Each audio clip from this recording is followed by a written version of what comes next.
Здравствуйте! В эфире программа «Звуковая грань», и мы подготовили для вас кое-что очень интересное. Швейцарская группа Soundfields. Вашему вниманию.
Look at the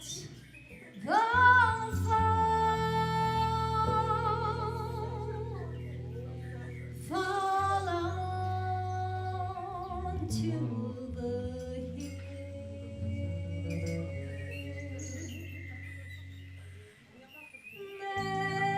Nature's most beautiful day.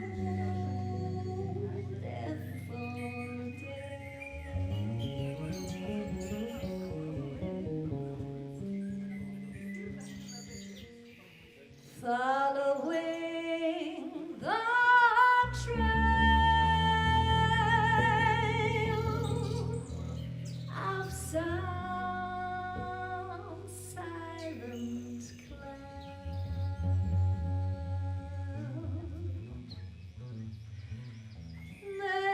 Nature's most beautiful day.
Чтобы нам было легче общаться, Юрий Льноградский, продюсер, будет нам переводить. Здравствуйте, Юрий. Здравствуйте, Ханна. Ханна, ваша группа называется «Звуковые поля», а наша программа называется «Звуковая грань». Вот какой смысл вы вкладываете в свое название «Звуковые поля»? Что это такое для вас? It's a funny coincidence. The name of your band is Soundfields, and the name of the TV program we are speaking for is Sound Edge. So the question is, what's the meaning of the name you are putting for your band? Yeah, Soundfields is a widespread word which can include lots of things. It's like fields of sounds, fields of instruments, fields of different musical genres which are woven one into the other. So it's mainly what we try to do in this band. It's really a widespread kind of music we try to produce in this field, in this sound field. Йоханна говорит о том, что термин Soundfields можно переводить в разных контекстах, можно переводить это как разные поля музыки, разные поля звучания музыкальных инструментов, разные поля музыкальных жанров. То есть это можно рассматривать как самые разные срезы музыки в целом, и именно вот это вот смешение, эту суперпозицию всего, что только в музыке может происходить со всех точек зрения, они и пытаются в своем творчестве как-то выражать. Именно этим они занимаются. Именно вот таким смешением самых разных вещей, которые им интересны. Йохан, расскажите, как саксофон пришел в вашу жизнь? Please tell us how the saxophone was entering your life. The saxophone entered in my life with a friend who plays the saxophone, and I liked it very much, so I tried, and then it was my instrument. Все произошло очень просто. Через друга, который сам по себе играл на саксофоне, Йохану это понравилось, он попробовал сам и понял, что это, собственно, его инструмент. А сколько лет было? How old was you? I was over 21 or something like that. 21? 20-21. Не в детском, не в подростковом возрасте. Да, то есть осознанно. Говорят, что саксофон очень сложный инструмент в плане того, что легкие нужны, хорошие, да, какая-то выдержка. Так ли это? There is a common understanding the saxophone is quite difficult instrument to play physically. Is this so for you? Special lungs, special sort of breathing and so on. I think it's not so hard because over the years you get stronger. So you start playing and then it gets better and better. I think it's not so hard. Йохан говорит, что для него, в общем, это не так страшно, потому что если ты нормально играешь, нормально занимаешься, то с течением лет ты все больше и больше к этому привыкаешь, и это уже не является такой проблемой, как вначале. На творчество каких саксофонистов Йохана опирались вы, когда постигали инструмент, скажем так? Когда вот только начинаешь, все равно играешь чьи-то произведения. Да, то есть если we assume when you started to dig some other saxophonists and probably start yourself from some others' music. Was there some sax icons who was digging this? Yeah, sure, a lot of icons. I think I hear the whole history of saxophone, also classical, or I don't know, something like South American style or whatever. And then I over the years, I found my own style. But sure, all these American heroes was a big influence from me. Yeah. Йохен говорит о том, что да, разумеется, он слушал практически всех легендарных саксофонистов, в первую очередь джазовых. И все это со временем ему помогло выработать свой собственный стиль. Но он не ограничивался только джазом, он много слушал саксофона и в классической музыке, и в каких-то достаточно необычных контекстах, вроде южноамериканской музыки, где к этому относятся совершенно по-другому.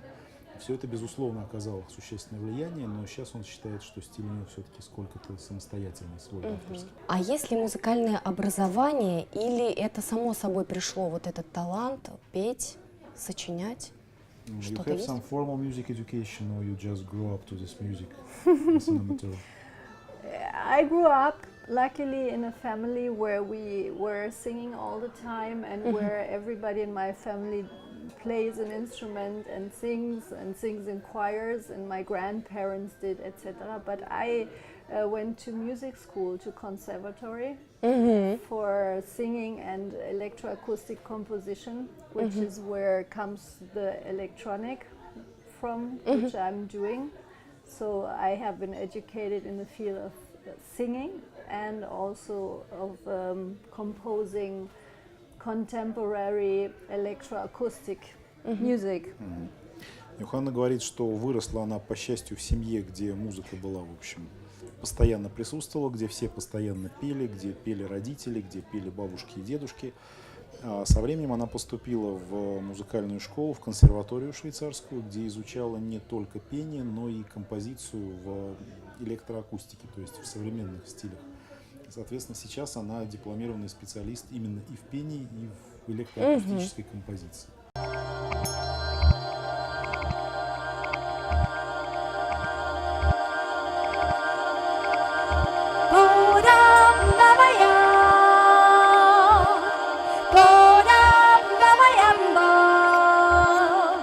Panorama,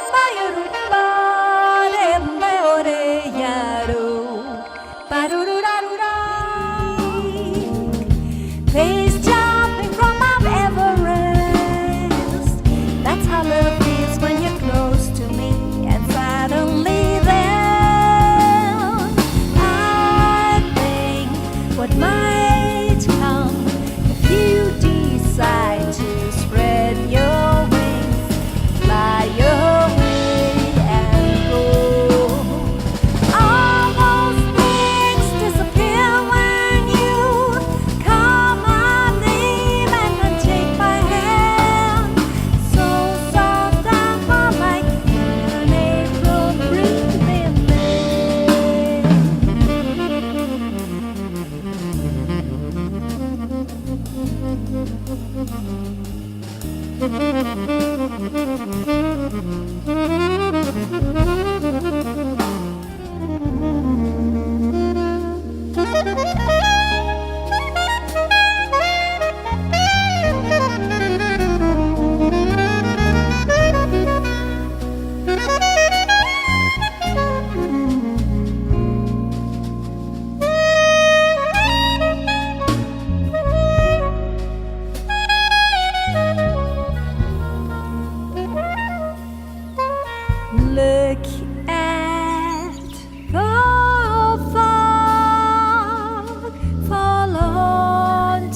Йохан, а вспомните тот момент, когда вы сочинили свою первую мелодию.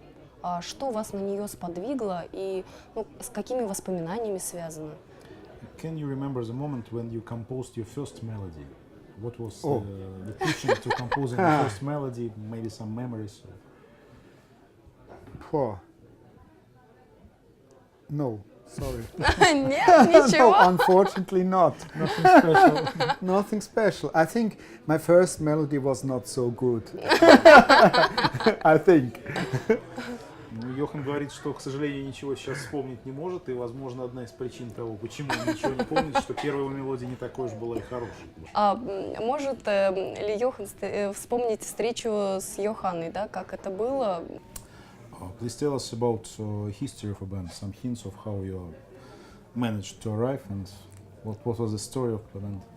The story of the band is that I was looking for a band room in Zurich, that's where we come from, and that's where I met Йохен Балдес, who is now the co-leader of this band. And we heard our music. I heard when he did his rehearsals, and he heard when I did my electronic stuff and when I did my rehearsals, and then we started working together because we found it interesting what each of us are doing. История началась очень просто. Йоханна искала помещение для репетиций для своего собственного электронного проекта, и в одно из таких помещений, которые сдаются в Цюрихе в аренду, встретилась с группой, собственно, Йохена Балдеса.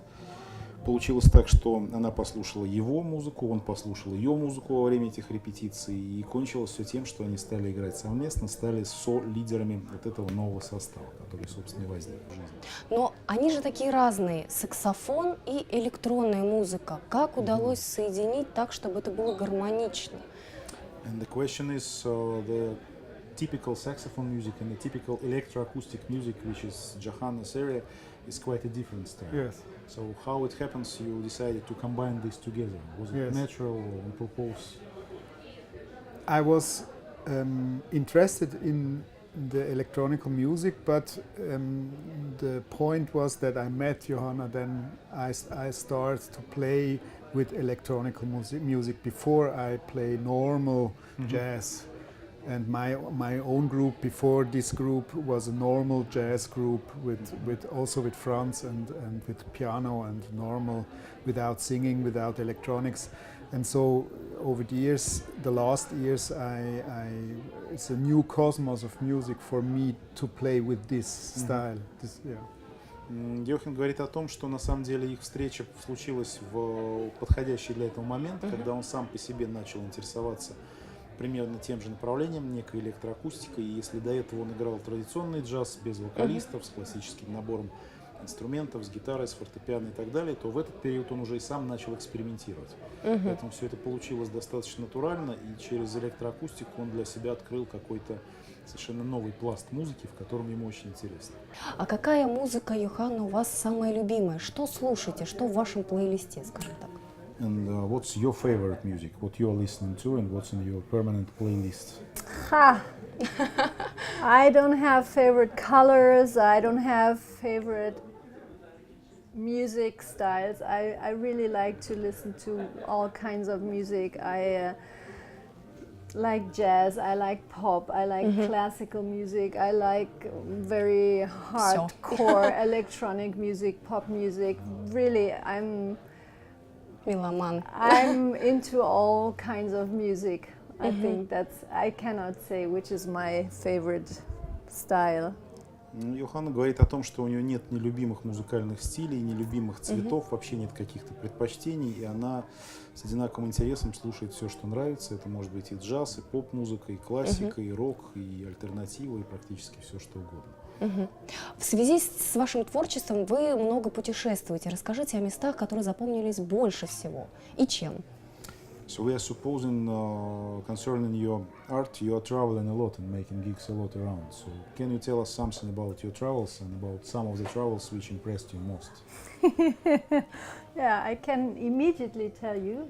It was a gig we played in Italy, and it was in the mountain, and it was, I don't know the proper word in in English, but it was in a skiing area. It was on 2,500 meters high, and we carried up all the stuff into the snow, and it was a really very, very special spot to do a gig. Yeah, that was a festival in Italy we played lately. И Йоханна говорит, что на этот вопрос я могу ответить сразу. Не так давно играли концерт в Италии на территории некого горнолыжного курорта, расположенного на высоте 2500 метров над уровнем моря. И для того, чтобы этот концерт сыграть, пришлось на эту высоту, в снегу, в буквальном смысле слова, затаскивать всю аппаратуру. Поэтому это однозначно запомнилось. Незабываемо. Получился, да, такой незабываемый спорт в первую очередь. Но это был какой-то большой музыкальный фестиваль. Теперь перекрестный вопрос по поводу путешествий. Что вам запомнилось в мире интересного? Какие города, какие люди? And we are assuming with your music you are traveling a lot. So the question is, what was probably one of your most serious impressions of traveling? Some people, some places, some gigs? I think all these different countries have so lot of deep impressions. 15 years ago, I was with Andre, with the bass player in South Africa. It was amazing, this country, and to play with these guys. And then your bus tour into the Baikal Sea, and there was unbelievable. So every nation or every region in the world with the people there is a deep impact.